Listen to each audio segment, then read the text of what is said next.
Okay, so we would like to welcome Clarissa Gannon, a fitness and nutrition coach, joining us from New Mexico in the States. Welcome to the show, Clarissa. Thank you so much for having me, Mark. I really appreciate it. Uh, So just tell us a little bit, Clarissa, about how you became vegan, and is it connected to the fact that you're doing sort of coaching, and how did the process happen? Yeah, no, that's such an interesting question. So I think the transition happened a long time ago. When I was about high school age, I became really I developed an aversion to eating any kind of meat. Like, we grew up on a farm and meat was very, very prevalent, as part of our diet. And I just became really grossed out by it. I was tired, of seeing animals that we raised get, become something that goes on our dinner table. And so I stopped eating meat way back in high school. And I felt great. Like, something that has bothered me my entire life is I used to have really, really horrible stomach aches. And I stopped eating the meat, the stomach aches went away, and I felt pretty good. And then, going down life and the roads there, and you become pregnant, and the doctors are like, you have to eat meat for the health of your baby. So I did. I went back, and the baby was fine, everything was fine, blah blah blah. But I went back to being vegetarian and had 2 very successful pregnancies being vegetarian. Everybody was fine. Nobody died. We're all healthy. And then I, hit the whole arena of finding the gym and getting really interested in bodybuilding. And again, here we come with the myth, you have to eat the meat. So I was choking down, chicken and fish, and all of my digestive problems came back. And I think I spent like 4 years just feeling miserable and being constantly bloated. And I was tired of it. So I decided to stop eating meat again, and I started feeling better. And then the stomach aches came back, and I was like, I'm not eating meat. So then, process of elimination, eggs went, and then, well, dairy was the last to go. But needless to say, that took care of, the digestive problems that were going on. And I felt so much better. And, everyone, because I'm in the bodybuilding world, was like, you're going to lose all your muscle. How are you going to be able to, hit the stage? How are you going to be able to keep the muscle you have? I'm like, protein is protein. It doesn't matter where it comes from. If we're giving the body the amino acids it needs, we'll be just fine. And so, that was kind of like a phenomenon in the gym when I started that. But then it's become something that's really important to me, because we don't have to, we don't have to consume the animal products. We don't have to have that cruelty be a part of our life just because we want to have muscle. That's ridiculous, as far as I'm concerned. So here we are now, helping others learn how to get the body that they want and not have to rely on, well, basically animal abuse to do so. So and do you find there's quite a big perception of people that, they just, like you say, they think you can't do bodybuilding if you're vegan? I mean, that's yes. the case here. Yes, absolutely. That is still such a popular myth. We're in 2023. I don't know how that is still like dragging on, but it certainly is. Well, I think it extends to not just athletes, it extends to just living a normal life. That people will say you're vegan. The two things are, where are you going to get your protein from? And where are you going to get your calcium from? That they are just the 2 things that everybody says. Yeah, we get that a lot. Yeah. No, those are the 2 most prevalent questions.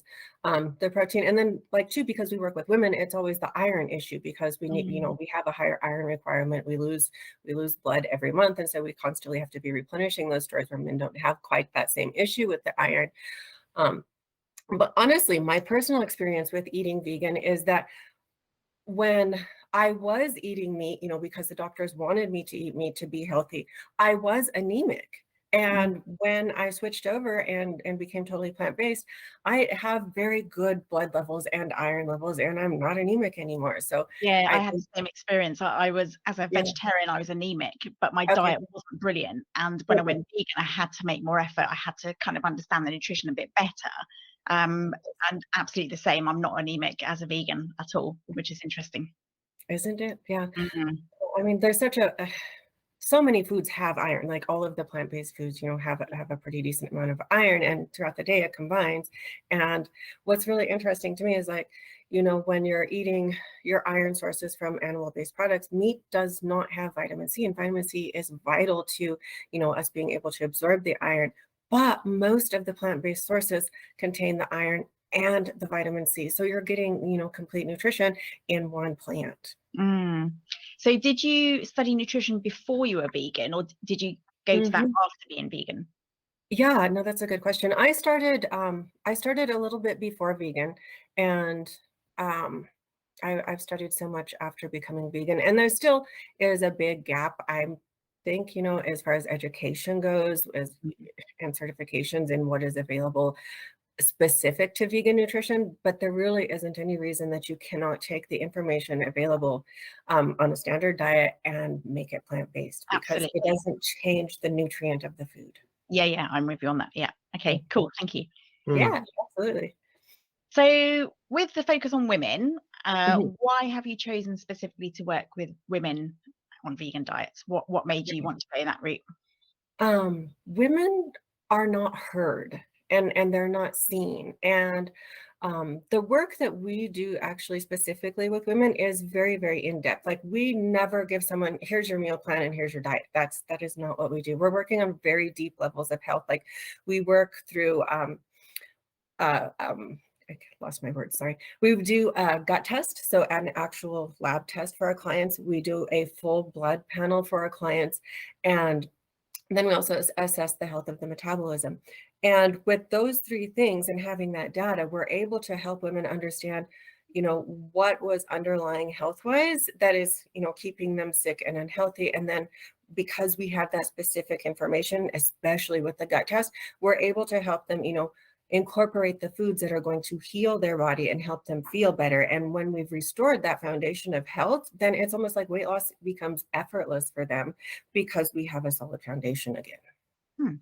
Okay, thanks. So does it involve a process of, I'm guessing there's a process of the client recognizing that change is required, and eating and the diet then becomes very, very conscious. Every single meal they're thinking about it, but then over time that just becomes part of what they do, and it's just normal life and they don't have to worry. Is that kind of how it works?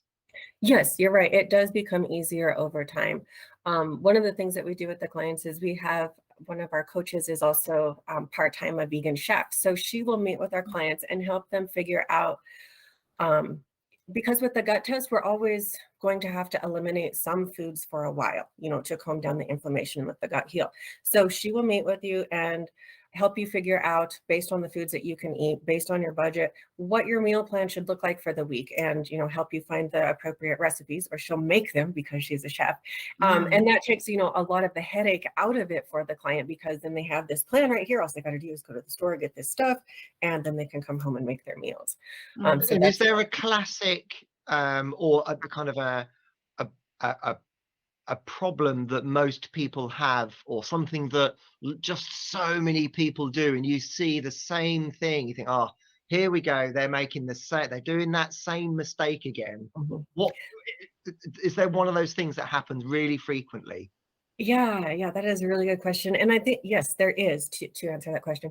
And what that would be is, honestly, it comes back to mindset within the client.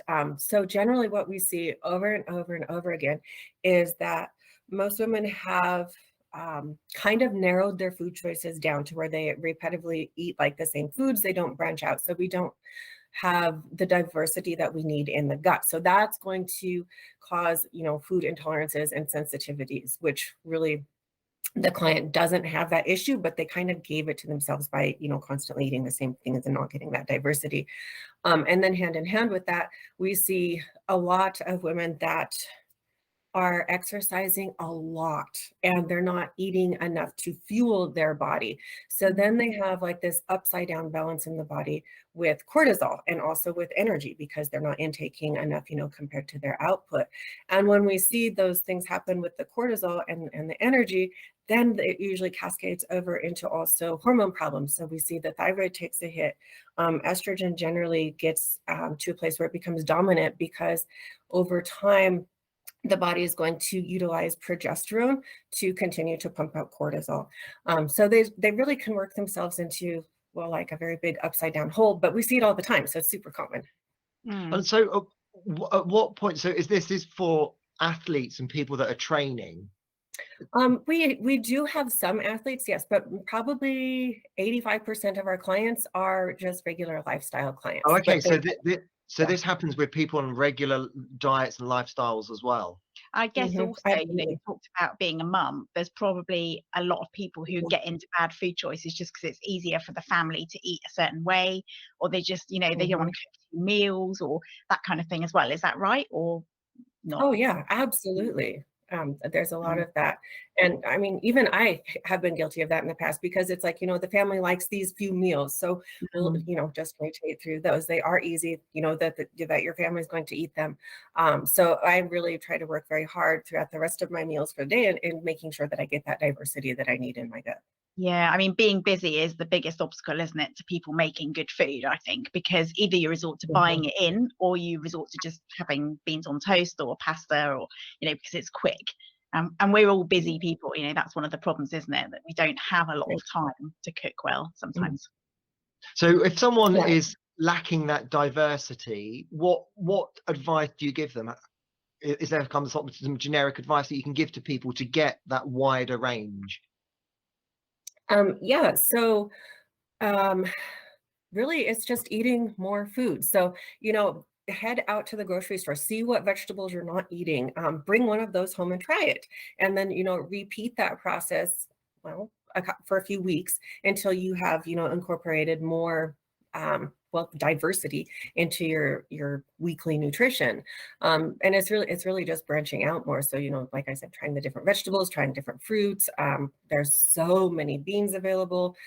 There's different types of potatoes. Yeah, there's a lot of vegetables I don't even eat, like okra. I'm not really a fan of that, but you could try it. Maybe you'll like it. I know it can be really beneficial for people. I think one of the reasons that we get a veg box every week is because we know it's seasonal veg, which is so important for the body to get that, variety of stuff naturally in the seasons that you would need it. And then also for us, it comes with a recipe booklet. So you get a leaflet saying, oh, this is such and such a vegetable. This is how you could prepare it, or try it this way, or just try it with this food or with that food. So it's one of the ways, but we get a good diversity in our diet. It's just by eating seasonally. Would you agree with that?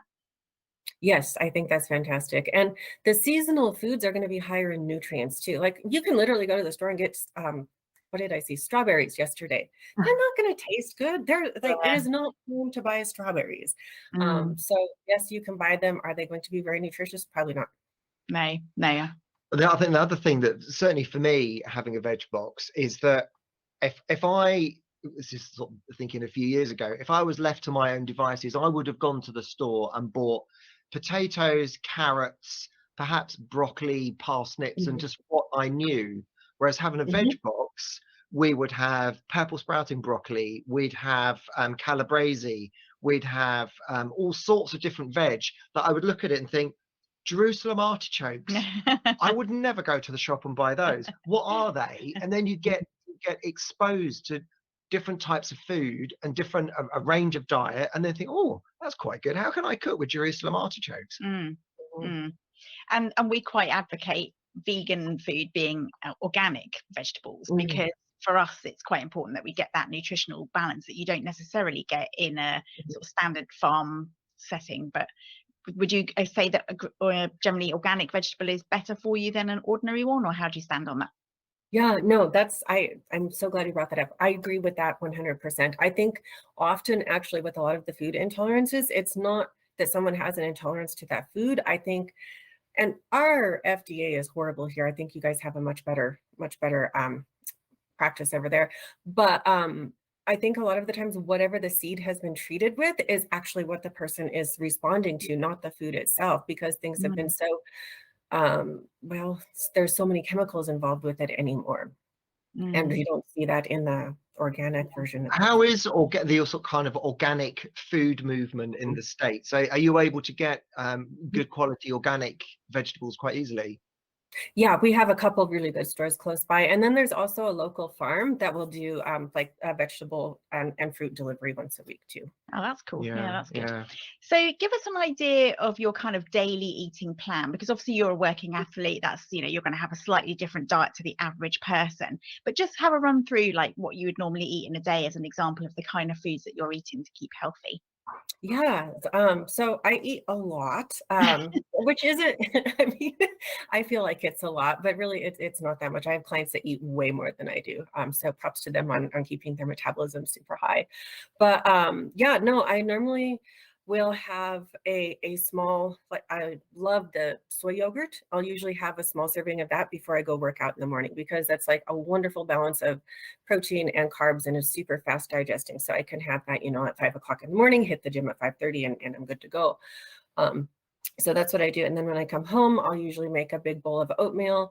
I have a couple favorite protein powders and I'll throw that in there. That way I'm getting, you know, the carbs and the fats post-workout. I usually put in some sort of seed too, whether it's hemp seeds or chia seeds or flax seeds. I really like to put those in the oats as well. And then from there, I'm usually pretty good until lunch, which is always, I like to rotate through the grains. So it's rice or quinoa, or I really like farro. So those are some of my favorites. And I'll do the grains and some beans and some vegetables. I usually do some sort of sauce, whether it's like a vegan cheese sauce or tahini or something, just so that there's some flavor and kind of more variety than just, because I do my meal preps, so like it takes me 30 minutes to do it. I just don't have time. And if I don't do it, I won't eat. So I'll do that. And then I'll generally have a snack before dinner, like my standby is hummus or guacamole. Those are two standbys that are pretty good. So I have some of that before dinner. And then dinner is whatever the family wants to eat, because since I'm not in like competition mode, I still want to, I don't want to cook 2 meals. I don't really want to eat another meal prep for dinner. So I do cook vegan for my family, and they honestly love the meat substitutes. So I like to do things that are more like the single ingredient ones. Like there's a really good one.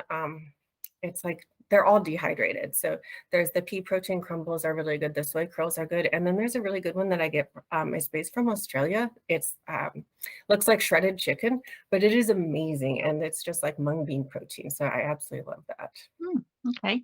That doesn't sound like a massive amount to me. No, that sounds great. The servings are though. Oh, okay. Yeah.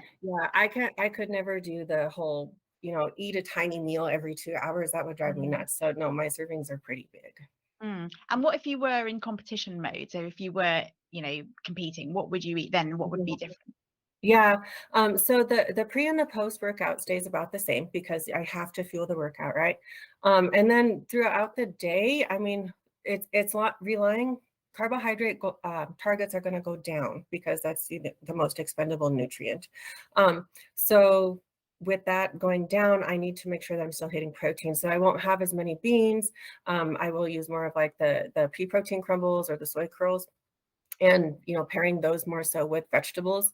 If I'm going to do a grain, it would be right after my workout, or a very, you know, we'll cut the serving size down on the grain as you progressively get deeper into prep, which just makes you really tired in the long run. So it's a lot more vegetables. I generally don't get to have dinner with the family anymore. And then I would be having one of those meal preps for my dinner. So you do have to compromise kind of your diet quite a bit when you're competing. Yeah, it gets really dialed in. I do, when I'm competing though, I do make sure that I always leave room at the end of the day for like a half a protein bar, because it tastes like, because you're not getting in, you know, so many carbohydrates, when you have the protein bar, it's almost like it's a dessert or a candy or a candy bar, which is really not.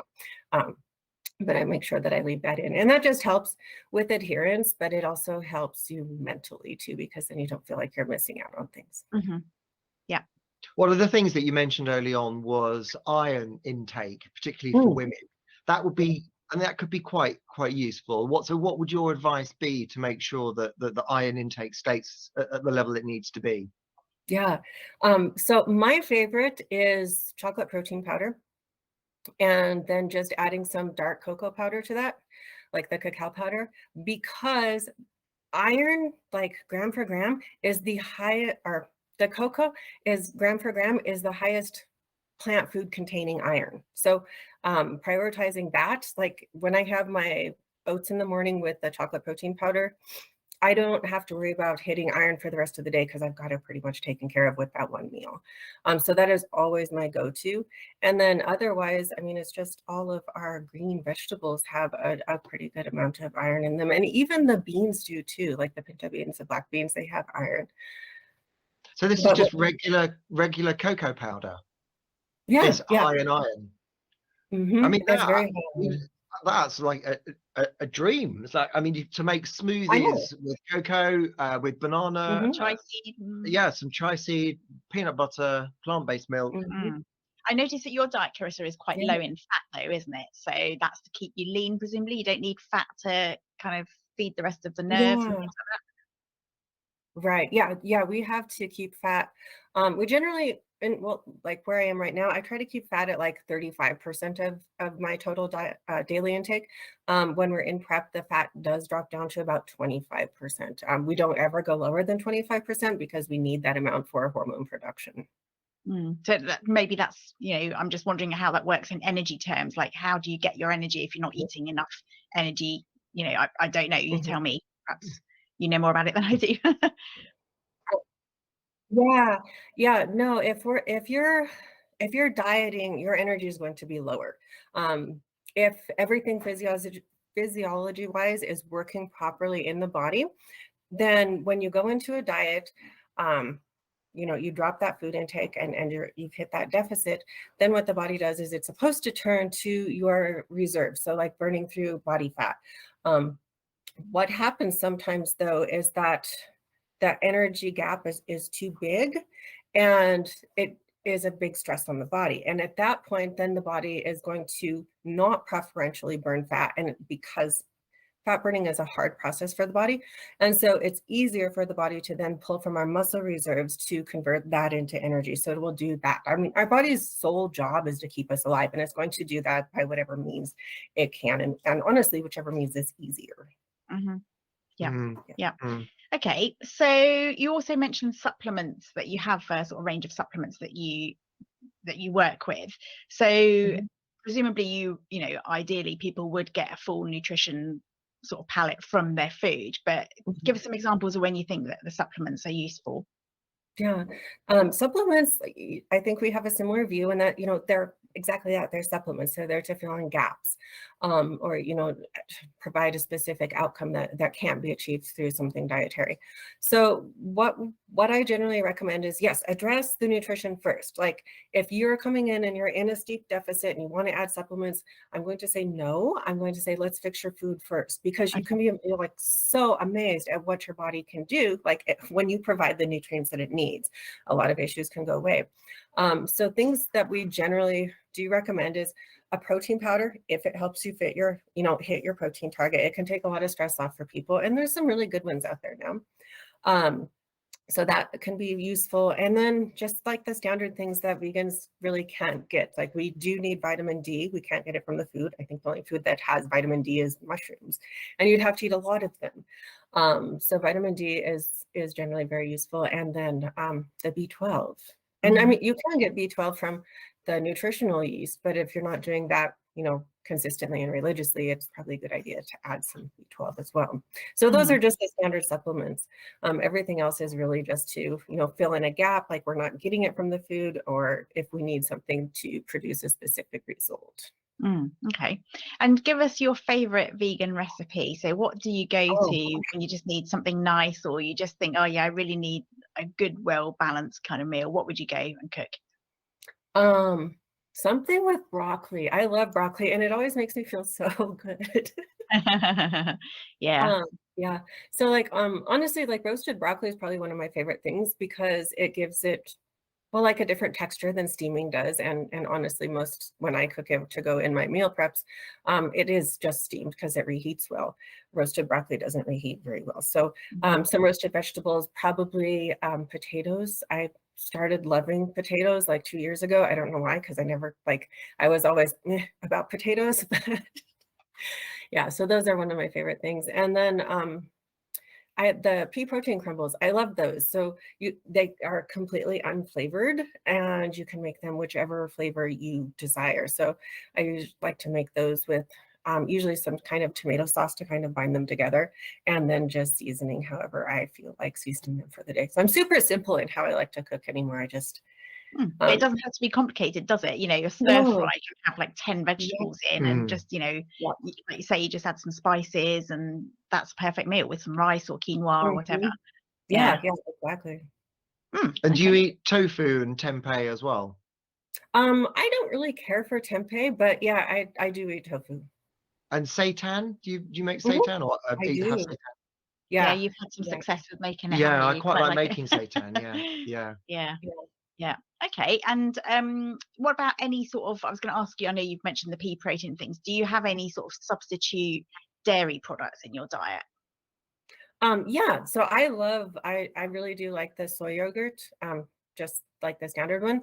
Or we have one now that's like coconut based. It still has like 10 grams of protein, and that one's really thick. But because it's coconut, it's more fatty, which is fine. It just, you know, has a different texture. Yeah, I've found that here, looking for alternatives to soya that still have the protein in. And certainly ones that I've looked at in the UK, the coconut yogurts are pretty light on protein. Okay. So perhaps you have some different ones. Perhaps you have different ones. Yeah. No, I think I know which ones you're talking about. And most of them are like fat heavy and don't have much protein. Yeah, but there's one brand here that they specialize in just regular traditional Greek yogurt, but they finally did make a non-dairy Greek yogurt, and so it's coconut based, and it's thick like Greek yogurt, so that's nice. But it's just because the coconut milk is so much higher in fat, it does have like kind of it feels a little bit oily. And what about if you were having a special occasion and you wanted to go for a blowout somewhere? What would you go for? What would be your kind of naughty food of choice, as it were? Not that any food is naughty, because you know, it's all balanced diet, but what would you go for? So we have we're very lucky to have a vegan, well, it was a food truck here, and so when I wanted to, you know, they do vegan hamburgers and vegan chicken sandwiches, and they have fries with this wonderful cheese that's not cheese but sauce, and then they put green chili on it, which is something that grows here, and I just love it. But so they used to have a food truck, and my son and I would drive around on the weekend and find the food truck so I could go have a sandwich. But they opened a storefront, and so we can go there anytime we want to now, and that's where I would go. Excellent. Very well done. Cool. Okay, is there anything else that you wanted to ask, or? Not me, no. Anything else you wanted to talk about, Clarissa? I think we covered a lot. We did. Yeah. And it sounds like you love your work as well. That's, you know, great when people who are passionate about that. And do you have other sort of athletes in your field that are vegan, that specifically sort of, you know, when you go to a competition or something, is there a percentage of people that are turning to vegan diet now, or not? Not so much. Like the very first show that I did, I met a lady who was vegan too. So we were like sitting backstage, you know, being very happy for finding each other. And then she later went on to be my client, and then she actually became a trainer and worked for me as well. So that was cool. But otherwise, I haven't met anybody that's vegan. We do a small run. It's pathetic, really, but we do 5K every Saturday if we can get up and do it. And there's quite a big percentage of vegan runners in that sort of a national organization, which is quite interesting, because, you know, there is again this perception that people who are athletes just can't be vegan, as you say. So yeah, that's good. Okay, cool, brilliant. Well, thank you. It's been great to talk to you, and we'll put a link to your website on our link here. So where can people find you?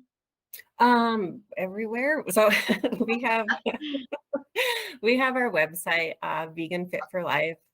There's YouTube. We're on Instagram and TikTok and all the places, Facebook. Brilliant. Okay. Thank you. Thank you very much. Great. Thank you. You guys have a wonderful rest of your day. Thanks so much for having me on.